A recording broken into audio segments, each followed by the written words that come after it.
février 2015. À partir de là, nous avons deux possibilités.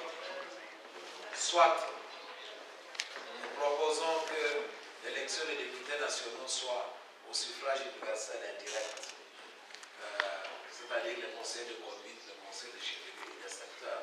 À ce moment-là, on verrait les députés provinciaux en même temps que le gouverneur, le vice-gouverneur et les sénateurs.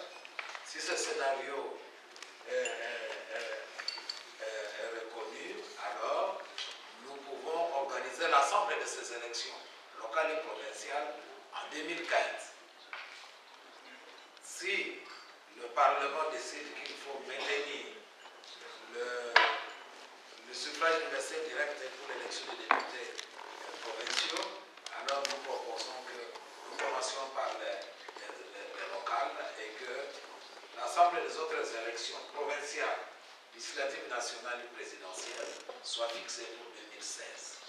Donc nous allons présenter ces deux scénarios. À l'issue de l'examen de ces deux scénarios par l'Assemblée nationale, avec la concertation aussi avec le Sénat, nous pourrons rendre public la feuille de route et le calendrier électoral des élections locales en février 2015. Deuxième observation, que je vous comprenne bien, il y a donc deux attitudes possibles qui dépendent du Parlement, c'est bien. Ou bien on fait l'élection au second degré, comme vous dites, après les élections municipales, un peu comme en France, on fait un corps électoral d'élus communaux ou urbains qui élisent un Sénat, qui élisent une assemblée provinciale d'abord, puis cette assemblée provinciale élit les sénateurs, et cette même assemblée provinciale élit, je suppose, le gouverneur ou les gouverneurs. Alors ma question est la suivante. Les élections vont-ils se faire sur base des provinces prévues dans la Constitution ou sur ce qui est pour l'instant encore la réalité politique actuelle? Voilà pourquoi la première décision que nous avons prise, c'est d'abord l'organisation des élections urbaines, municipales et locales en février 2015.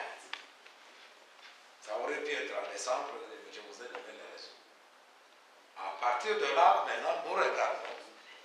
Et comme vous le savez, on aurait pu prendre aussi le style d'indiquer qu'on peut organiser plusieurs élections à la fois. Mais nous sommes quand même dans un pays vaste où on a des contraintes logistiques très très lourdes. Et donc on dit qu'il est trop embrasse mal les trains. Vous ne pouvez pas avec les locales, environ 6000 circonscriptions, essayer de s'organiser avec les provinciales 189, ça sera peut-être 266 circonscriptions. Donc vous voyez vous-même un peu ce que ça pose comme problème. Bien sûr que si nous avons demandé qu'au cas où on n'y arrive pas d'organiser les provinciales avec les nationales, c'est parce que si on garde la même loi, alors la circonscription pour les législatives nationales est la même pour les provinciales. Donc ça serait un volume énorme, mais dès le début du plan logistique, on serait beaucoup plus soulagé. Voilà pourquoi nous avons fait cette démarcation. En matière constitutionnelle, la CENI n'a pas d'autre responsabilité que d'organiser un référendum. Mais ce qui le provoque, c'est soit le Parlement, soit la population. La population par des signatures, le Parlement par des prédispositions. Mais la Constitution a prévu un article qu'on ne devrait pas changer, l'article 220. Et donc actuellement, je pense que le processus actuel est sur le coup de cet article-là. Donc il y a évidemment cet article qu'il faut faire respecter.